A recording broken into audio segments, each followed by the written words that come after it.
श्री गुरु चरण कमलेभ्यो नमः। श्री सुखदेव गोस्वामी जी कहते हैं, अरे राजा परीक्षित, जब भगवान ने देवताओं को कह दिया कि तुम जाओ दधीचि मुनि के पास उसकी हड्डियों को लेकर के वहां से तुम विश्वकर्मा को स्वर्ग में दे दो और उससे कहो कि एक ऐसा हथियार बनाए जिससे वृत्रासुर का सिर कट जाए, ऐसा कह करके भगवान तो अंतर्धान हो गए वहां से। अब देवता लोगों ने सोचा तो भगवान तो कभी झूठ बोलते नहीं, चलो चलते हैं दधीचि मुनि के आश्रम पे। तो दधीचि मुनि के आश्रम पे आए, वो नदी के किनारे था और शरद ऋतु का महीना था, क्वार कार्तिक। उस समय नदी का जल बिल्कुल शुद्ध था, नीचे तक देख सकते हैं क्या है नदी के नीचे। देवता लोग प्रवेश किए आश्रम में। ऐसे समय पे गए जब दधीचि मुनि अपने नित्य नियम से फारिग हो गए थे और उनकी पत्नी गभस्तिनी ब्रह्मचारियों को लेकर के, गैयाओं को लेकर के जंगल गई चराने के लिए, क्योंकि बच्चे छोटे थे, ब्रह्मचारी लोग, विद्यार्थी, उनको लेके गई वहां सिखाने के लिए। ऐसे समय पे देवता लोग आए, क्योंकि उनको पता था कि गभस्तिनी पहले क्या कर चुकी है उनके साथ। जब वो अस्त्र शस्त्र दधीचि मुनि के आश्रम में रखने के लिए आए थे, डिपॉजिट करने के लिए, तो उनको पता था। तो वहां ऐसे समय पे गए जैसे वो वहां नहीं थी। आए, जैसे ही प्रवेश की, दधीचि मुनि ने देखा देवताओं को और वो खड़े हो गए, स्वागत किया उनका और पूछा, हालचाल आप कुशल से तो है ना। देवता लोग तो मतलबी होते हैं, तो बोले, और कुशल से होते तो हम आते ही क्यों यहाँ पे। महाराज, हमारी कुशल कुछ नहीं है। देवता, दे और बता, दे और बता, हमको दे फिर बताएंगे हम। तू हमको पहले दे फिर हम आशीर्वाद देंगे। ये मतलब है उनका, उसको कहते हैं सेल्फिश अंग्रेजी में। तो क्या हुआ, महर्षि जी ने पूछा। तो उन्होंने कहा कि जब से हम आपके यहाँ हथियार रख के गए, वापस गए देवलोक में, वहां मजा लूटते लूटते, इंद्रिय सुख भोगते हुए हम सब कुछ भूल गए। हम भूल गए, हमारे अस्त्र शस्त्र आपके पास रखे, हमको याद नहीं। और असुरों ने हमारे ऊपर, राक्षसों ने आक्रमण कर दिया और हम उनसे लड़े तो हम हार गए।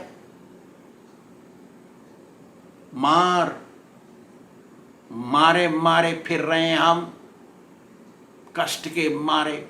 फिर हमको आपके यहाँ आयुध याद आए, हमारे अस्त्र शस्त्र तो आपके पास रखे हैं, इसलिए हम आए आपके पास। देखा कितने डुप्लीकेट होते हैं देवता, सही नहीं बोल रहे। अरे भगवान ने भेजा है, सही सीधा बोल देना चाहिए, नहीं बोले। पहले तो वो पता लगाना चाहे स्वामी जी कहाँ पर खड़े हैं। ऐसे बोल, ऐसे ही एक मेरा शिष्य है वृंदावन में, ऐसा ही सोचता है वो। स्वामी जी पहले बोले, हम क्यों बोले, गलत है ना। अरे स्वामी जी को क्या पता है नीचे क्या हो रखा है, और बताना चाहिए ना। ऊपर आके वो मुंह की तरफ मटक मटक के देखता है और कुछ मंत्र बोलता रहता है। ऐसा नहीं होना चाहिए, गलत मार्ग है। करें क्या, बताते हैं, लेकिन वो मानता नहीं। चलो, तो देवता लोग बोले कि हाँ वो अब याद आए अस्त्र शास्त्र। तो महर्षि जी बोले, अरे तुमको अब याद आए, 3,60,000 वर्ष हो गए तुमको। 3,60,000 वर्ष बाद याद आए हैं आपको तुम्हारे अस्त्र शस्त्र। अब हम तो बाट देख रहे थे तब से, और हमको डर लगा, ये दानव लोग ताक लगाए बैठे हैं, ले जाएंगे चुरा के। इसलिए हमने सोचा, फिर और सोचा कि इतने दिन हो गए आयुध में, इसके तो आयुध की शक्ति कम हो रही है। तो हमने मंत्र द्वारा उनको धो लिया और धो के पानी को पी गए। तो वो सारी जो अस्त्र की शक्ति है वो तो मेरी हड्डियों के अंदर गया है। स्वामी जी सही बोल रहे हैं, ये तो घुमा फिरा के बोल रहे हैं। गलत बात है, घुमा फिरा के कभी नहीं बोलना चाहिए साधु को। तो क्या हुआ, अब तो देवता का, क्योंकि कष्ट में है वो, बहुत कष्ट है उनको, तो भूल गए भगवान भी क्या बोले। तो उनको याद आ गया भगवान की बात आ रही थी, भगवान ने बोला था उनकी हड्डी ले लो और हड्डी से बनाओ, आयुध बना के सिर काटो। हमने सोचा था कि अरे स्वामी जी हैं, तपस्या करते हैं, व्रत उपवास में रहते हैं, भजन करते हैं, तपस्या करते हैं, यज्ञ करते हैं, इनके शरीर में ताकत कहाँ है, हड्डियों में तो ताकत नहीं होगी। हमने सोचा था, तो मालूम पड़ गया कि वो सारा ताकत तो उनकी हड्डियों में ही है। चलो, तब देवता सीधे बोलते हैं, देखा तमाशा, पहले तो स्वामी जी से बात निकालो, अपराध है ये, सही बात नहीं है, पहले स्वामी जी से बात निकालो। इसलिए देवता लोगों को लात लगती है हर बार। अरे स्वामी जी को सीधा सीधा बोलो, वो तो सीधे आदमी हैं, वो तो सहायता करने के लिए बैठे हैं, उनका स्वभाव कड़क है तो क्या हो गया। अरे वो सहायता करने के लिए बैठे हैं, वहां दूसरे की भलाई करना चाहते हैं। असली साधु अपनी भलाई नहीं चाहेगा, वो तो दूसरों की भलाई करेगा। आत्मार्थी पृथ्वी त्यजेत। इसलिए अब बोले वो, हे दधीची मुनि, भगवान ने हमको कहा कि आपकी हड्डी ले आएं और उससे आयुध बनाएं, तभी हम असुरों से जीत सकते हैं। ऐसा सुना दधीची मुनि, तो फिर बोले, ओ दधीची, अपि वृंदारकायुयम न जानीथ शरीरिणाम संस्थायाम्यस्तु अभिद्रोहो दुस्सहश्चेतनावः। अरे देवताओं, तुम कैसी बात कर रहे हो, तुम सतोगुण में जन्म लिए हो, तुमको पता नहीं है मरने के समय, शरीर त्यागने के समय कितना कष्ट होता है, तुमको पता नहीं। हर कोई प्राणी जीवित रहना चाहता है, जब मरने का समय आता है तो सांस रखना चाहता है, इसलिए लंबी लंबी सांस लेता है, क्योंकि वो सांस बंद नहीं करना चाहता। जब तक वो अचेत नहीं हो जाता है उसको बहुत कष्ट होता है, बहुत दुख पीड़ा होती है उसको।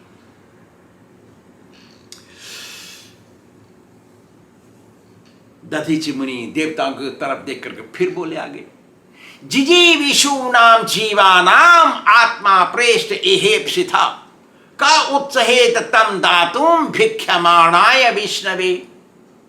अरे देवताओं, सब कोई प्राणी जीवित रहना चाहता है और अपने शरीर को अनमोल सोचता है और बहुत ही प्रिय है उसको शरीर, इसलिए वो जिंदा रहना चाहते हैं। कैसे उनका प्राण बच जाए उसके लिए सब कुछ वो त्याग सकते हैं। प्राणों के लिए, प्राणों को बचाने के लिए सब कुछ लुटा सकते हैं। यदि भगवान विष्णु भी आ जाए मांगने के लिए उसके प्राण, तो भगवान विष्णु को लौटा देंगे खाली हाथ, भाग यहां से, चल आ गया हमारे प्राणों को लेने के लिए। विष्णु तो जिंदा रखना चाहते हैं, हमको कैसे मार देना चाहते हैं, तू ढोंगी है, चल भगवान को भगा देंगे। ये भागवत का श्लोक है ये। वो सोचते हैं कि उनके प्राण, उनका शरीर भगवान विष्णु से भी बड़ा है, ज्यादा कीमती है। भगवान की कीमत कम है उनके शरीर से। जस्ट इमेजिन, हम अंग्रेजी बोल रहे हैं, जस्ट सोचिए जरा, देखिए कैसे आश्चर्य की बात है। दधीची मुनि इस प्रकार, दधीची मुनि से इस प्रकार की बातें सुनकर देवता लोग सोचे, अरे तेरे के तो हमारा तो गड़बड़ हो गया, कि तो हमको शरीर नहीं देंगे। फिर वो भी तो भगत हैं, देवता लोग भी भगत हैं, एक तरह के भगत है, स्वार्थी भगत। वो अपना स्वार्थ साधना चाहते, मेरा दिन अच्छा जाए, यही सोचते हैं देवता लोग। अरे भगत तो सोचेगा सबका दिन अच्छा जाए, सबका दिन अच्छा चलेगा तो हमारा भी तो सब में है, हम मेरे भी दिन अच्छा चलेगा। इसलिए वसुधैव कुटुंबकम कह करके चलना चाहिए। सारी दुनिया मेरा परिवार है, सब खाली मेरे परिवार और मेरा ही दिन अच्छा जाए, गड़बड़ है ये। तो देवता लोग मुनि से बोले, अरे महाराज आप कैसी बातें कर रहे हैं, आप तो दुनियादारी की बातें कर रहे हैं, आप दुनियादारी थोड़ी है, आप तो महात्मा हैं। ये तो दुनिया प्रपंच में पड़ी हुई माया जाल में फंस करके दलदल में फंस गई, वो दुनिया केवल इंद्रिय सुख चाहती है, वो लोग ऐसा करते हैं। महाराज आप तो तपस्वी, शास्त्र के जानकार हैं और उसके ऊपर भगवान के भगत हैं। शास्त्र के जानकार भी भगत नहीं होते हैं बहुत रे। वो बोल रहे हैं शास्त्र में निपुण हैं और उसके ऊपर आप कृष्ण भक्त हैं। आपके लिए ये नियम अप्लाई नहीं करता है। आगे देवता लोग कहते हैं, ननु स्वार्थ परो लोको न वेद पर संकटम यदि वेद न याचेत नेति नाह यदीश्वर। बात भी सही बोल रहे हैं आप। क्या बोल रहे हैं? इसमें संदेह नहीं कि मांगने वाले सब स्वार्थी होते हैं, अपनी तरफ बोल रहे हैं वो, क्योंकि देवता स्वार्थी होते हैं। स्वार्थी हैं हम, ऐसा नहीं बोले, मांगने वाले स्वार्थी होते हैं और वो जानते नहीं कि देने वाले को कितना कष्ट होगा, कितने कष्ट में है वो, क्या महसूस कर रहा है, घर में परिस्थिति क्या है, मांगने वाले को नहीं पता है। यदि मांगने वाले को देने वाले की कष्ट की परिस्थिति मालूम हो जाए तो मांगेगा ही क्यों? बात भी सही है। और देने वाला देने की नहीं चाहता है, वो सोचता है कि ये मांगने वाला क्यों आ गया, और मांगने वाले की परिस्थिति कष्ट मालूम पड़ जाए तो देने वाला ना क्यों करेगा? बात भी सही है। देवता लोग आगे बोले,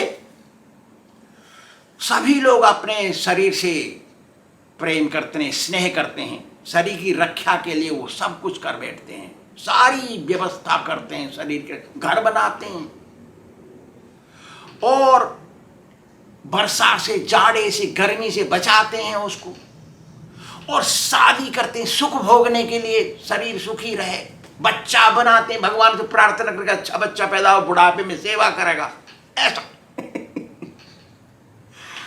और इसमें भी जो पापी लोग होते हैं तो दूसरे प्राणियों को खाते हैं, किसी मुर्गा को खा गया, मुर्गा को खा दिया, भेड़ बकरा, भैया भैया पता नहीं क्या खाते हैं, मछली खाते हैं, प्याज लहसुन का मार खाते हैं।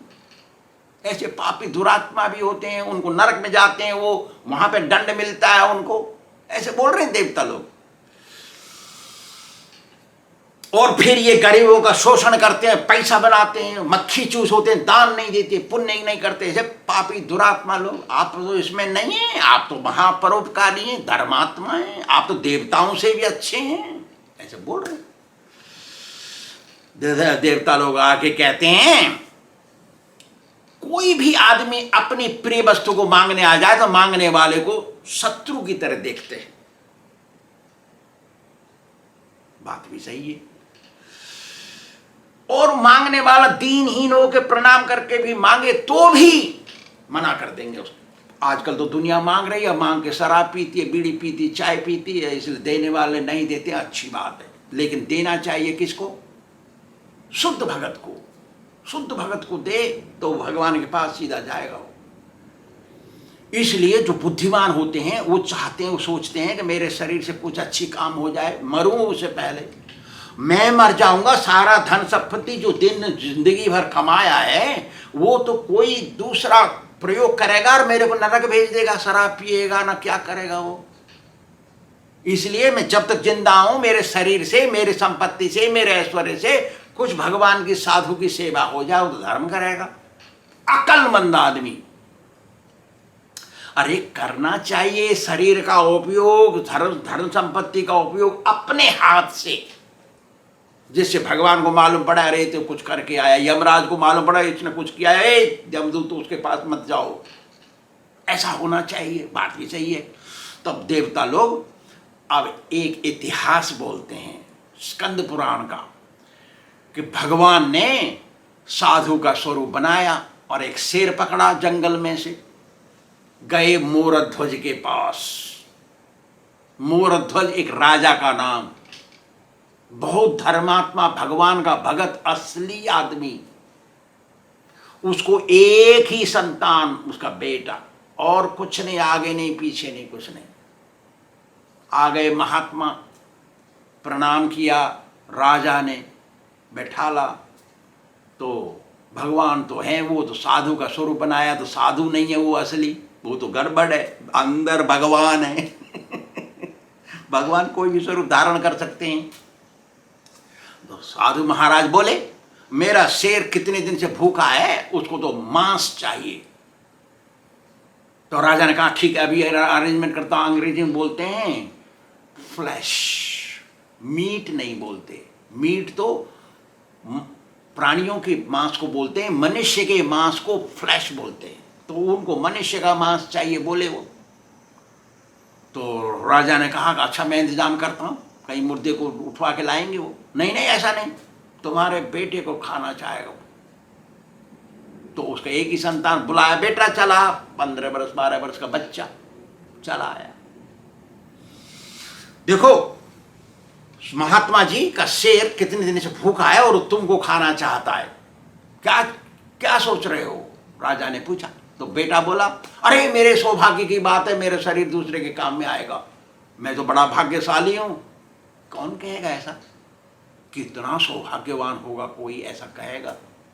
आजकल तो साधु जाता है तो मालिक झूठ बोलते हैं, मालिक नहीं है यहाँ पे, नौकर से झूठ बुलवा देते हैं। ऐसे हैं दुनिया में। तो क्या बोल रहा है बेटा? ठीक है, मेरा शरीर काम आ रहा है दूसरे की भलाई में। तो राजा ने कहा स्वामी जी को, आदेश करिए अपने शेर को, खाए उसको। तो स्वामी जी बोले ऐसा नहीं खाएगा मेरा शेर, बुलाओ अपनी पत्नी को, आरे से आधा चीरो। सिर से आरा चलेगा, दोनों से, एक तरफ वो पकड़ेगी, एक तरफ ये आप तुम पकड़ो, और वो चलाओ शेरा। तो एक आंख, आधी नाक, आधा मुंह, आधी छाती, एक हाथ, एक पैर, ऐसा करो इस बच्चे को। वो एनेस्थीसिया नहीं, जो लगाते हैं ना ऑपरेशन के समय सुई, जो दर्द नहीं होता है। तो हुआ क्या, ठीक है, बुलाया पत्नी को, आरा मंगाया, आरे से चीर रहे हैं बेटे को, चीर के 2 टुकड़े कर डाले, आप खिलाइए। भगवान प्रसन्न हो गए और अपना स्वरूप निकाला। वहां शेर भी नहीं था, बच्चा भी खड़ा हो गया, खून नहीं उधर, कुछ नहीं। तो ये इतिहास बताया देवताओं ने दधीचि मुनि को, जिससे वो अपने शरीर को त्याग दें हमारी भलाई के लिए, ना करें, आनाकानी ना करें। केवल इतना समझाने के लिए इतिहास बताया। हमको समझना चाहिए क्या इतिहास है, क्या ये शास्त्र चल रहा है, इसके बारे में सोचना चाहिए। खाली कथा सुन के भूल जाना नहीं चाहिए, उसके ऊपर अमल करना चाहिए। श्री राधा गोविंद भगवान की जय।